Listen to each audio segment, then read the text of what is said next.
Cardinals, who are getting ready to hold host to the number 5 Brigham Young University Cougars. It's a big-time matchup between two of the nation's best when it comes to NCAA Division I men's volleyball. Now officially welcoming you into Studio A on the campus of Ball State University. My name's AJ Swiatek. That's Zander Woods. And Zander, it is not hyperbole to say that these two teams may be preparing to see each other more than just over the course of today and tomorrow, with the postseason expectations very real on either side. Oh, far from hyperbole, AJ. Far from it. Exactly. These two teams right here are some of the best teams in America, and it would not shock anyone that they were to match up in the postseason. These are some of the best teams coming into the country, and with Ball State coming off of a loss, I'm sure that they're going to have a chip on their shoulder tonight as they get ready to face off against the blue blood BYU Cougars. Well, speaking of some of the top teams in the nation, the AVCA poll released its top 20 this past Monday. And I mentioned where Ball State and BYU sit, but look at all this talent top to bottom. You feel like any of these teams can play highly competitive against one another. UCLA at the top, the Beach also receiving votes. Then you see the likes of UC Irvine and Hawaii, the only 4 teams ahead of the Cougars and Cardinals. Yeah, absolutely. And then when it comes back to Ball State, you know, these are teams that are going to have to face 9 other ranked opponents this season, including Hawaii, a Southern California, Penn State, Ohio State, and a Loyola Chicago, Stanford, and McKendree. And one thing we can honestly say, if you look at the top 9 specifically, it is incredibly top-heavy, and it's so much experience based within these teams and their roster, bringing back so much talent from the year prior. It's going to be really good coming into the postseason when we get deeper into the regular season. That it will, and obviously you don't want to overlook this matchup at hand, but for Ball State and BYU, it's hard not to peek a little bit to what's coming next, because both teams ready to face a gauntlet both at home and on the road. And AJ, you really touched on it perfectly. A gauntlet on the road and at home, particularly for BYU as they're coming in to Muncie, trying to secure a win. And they're going to have to play at Worthen Arena against arguably, in my opinion, and this is no bias of my own as a student at Ball State, but the best Ball State and the best volleyball atmosphere in the country, no doubt. And they're going to have to come into our house, and they're going to have to show why they're the number 5 team in the country. Well, you got a little look at what Ball State has coming on the docket. It's the Buckeyes, then the Ramblers, followed by the Rainbow Warriors, the Trojans, and the Nittany Lions. That is just a top-heavy group that's getting ready to go to war on the hardwood. As for the Cougars, arguably harder. You've got to go on the road to play UC Irvine, then Hawaii on the docket. I mean, look at this. These teams have really hard schedules out of conference, then in conference play. The resumes will be built over the course of this month. And the resumes, like you said, they're going to get built on for the course of this month, but it's not even just about getting to that point of the month where you're already establishing ranked wins and getting to those types of rankings yourself. These are matchups that are going to be really important when it comes down to postseason play, conference play, when it really matters and it comes down to actually playing for your school and getting to that deep part of the postseason where you're competing for championships and accolades that no other team can try to get. You're exactly right, Zander. The good news for Ball State, obviously BYU has played so well historically against them, but look at this live look-in we're getting into Worthen Arena. With only 13 minutes to go, the atmosphere that gets all of the excitement and all of the attention is getting it for good reason. You see students there, you see locals. This is known as the volleyball capital of the world, and Ball State has elevated their play to a different level at home since 2022. You see the record, 45-8. And I think that's really just a testament to the types of students and the type of atmosphere that Ball State here tries to cultivate here at Worthen Arena, where you're having so many people from the community, so many students who want to show up and show out. Not just show up, but show out, AJ, for their team and to really breathe life into their team with the energy and all the cheers and all the fanfare that these types of volleyball atmospheres bring. And guess what? The team feeds off of it. They're getting ready to come play a top 5 team, so they're going to really need it more than ever, especially coming off of a loss to Stanford. Lots of smiles in Worthen Arena. Ball State will look to keep it that way for the hometown fans. But look at this, Cardinals fans, shield your eyes. BYU swept the Cards in 2024 and an astounding 11-2 historically against one of the nation's best. Yeah, and obviously for our Cardinal fans out there, keep shielding your eyes. This is a team that typically dominates Ball State not just from last year, but they've dominated them historically, amassing over 11 wins against the Cardinals. So I think that the real key to this matchup is remembering that they're here at your home court, and they're going to have to get a road win. The last time Ball State beat BYU, of course, was a home game for the Cardinals. So if you're them, you really want to feed off that atmosphere. You really want to try to attack the weak spots of their defense, exploiting that holes, really try to attack that right side of the court with that right libero and that right offset hitter, and then try to put the pressure on their offense. BYU, a great team, a well-rounded team, but I challenge any team in the country to go score for score with Ball State, and I think Ball State can win against any team in a shootout. Well, the last man who feels that way is four-time MPSF Coach of the Year, Sean Olmstead. He is courtside for the first time with our very own Braden Carroll. Coach, your team has had one of the hottest starts to the year in the country. What's propelled your team through that? No, a lot of good things. We've got a handful of kids that came back from our team last year. I thought we had we really liked our group last year, and so we got guys like Tion back and Mix and Luke, both of our setters. So any team that can bring back a lot of those key guys, like Ball State, is going to be a good team. And so went on the road the first weekend. We did have a real nice weekend at Ohio State.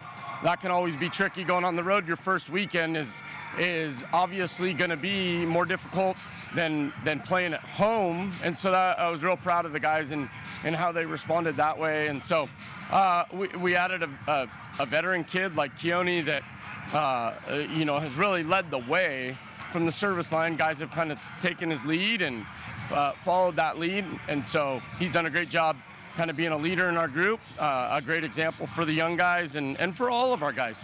And so it's kind of come together nicely thus far. Beyond don't have the words how excited we are to be here in this place, a facility and a venue that means a lot to our sport, just a lot of tradition. Looking around at practice today, all these banners, and I think the world of their coaches, their coaching staff. So this is perfect for us to be able to really test ourselves a little bit more, and awesome. That's good.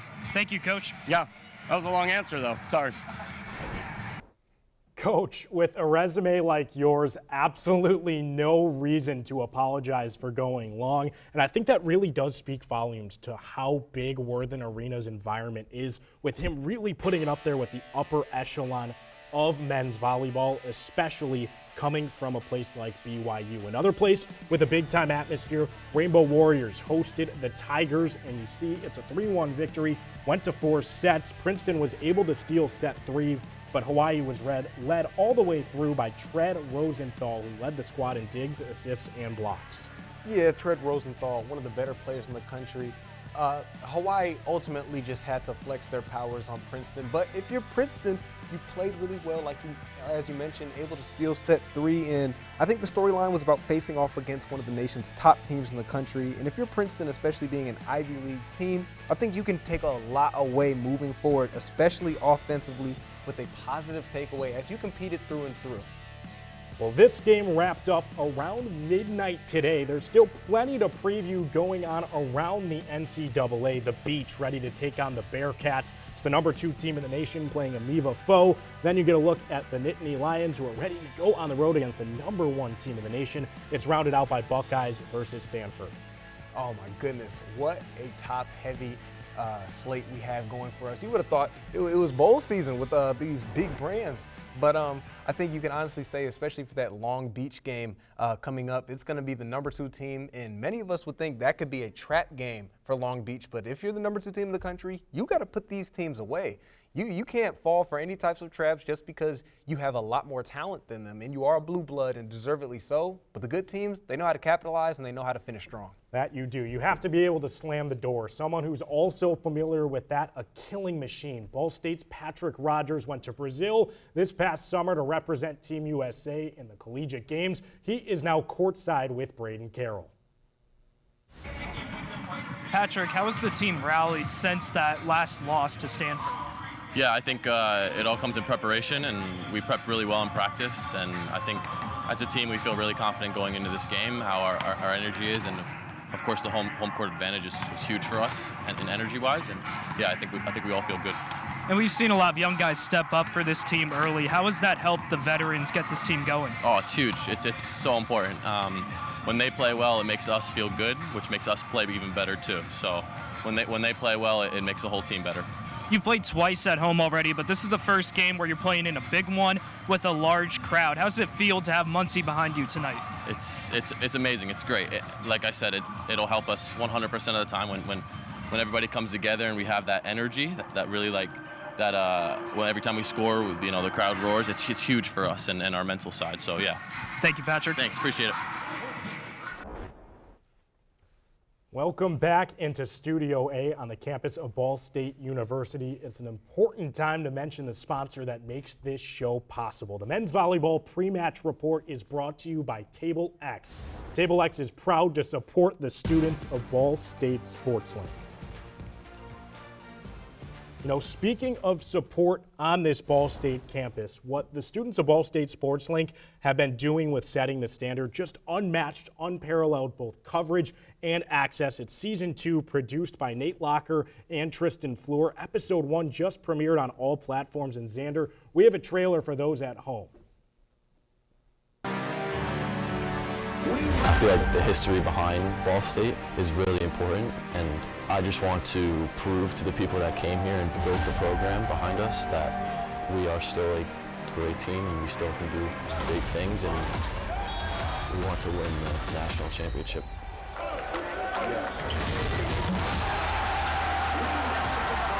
Anyone who knows volleyball should be scared of us right now.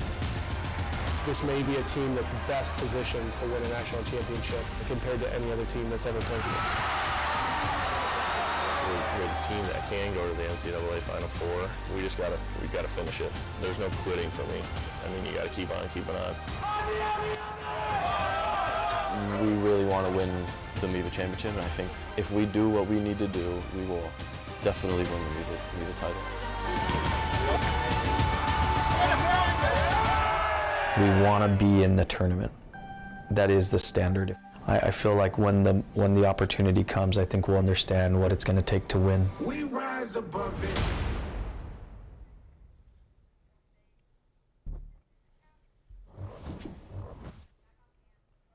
Just unbelievable work from all involved with setting the standard. Zander, you look behind us, the lights getting ready to turn off, national anthem happening as we speak in Worthen. What's your prediction for tonight's match? Well, my prediction, I think Ball State's got to come out and get that win, set the tempo offensively, and they're going to have a great shot, just like with any other team in the country. Ball State for the win. Well, the lights have gone out. That means it's time to kick it to the rest of our crew. Dominic Liacani, Jordan Climbs, and Braden Carroll will take you the rest of the way. This has been a presentation of the TableX Prematch Report.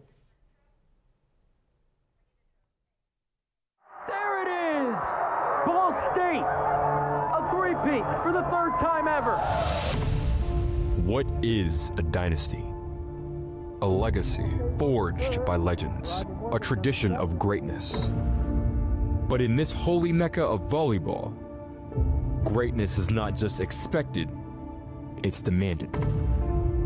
The conquest for the crown will not be easy, but the journey there will be riveting. So it's time to prepare for battle as we rise like mighty pillars. Because now, our quest continues.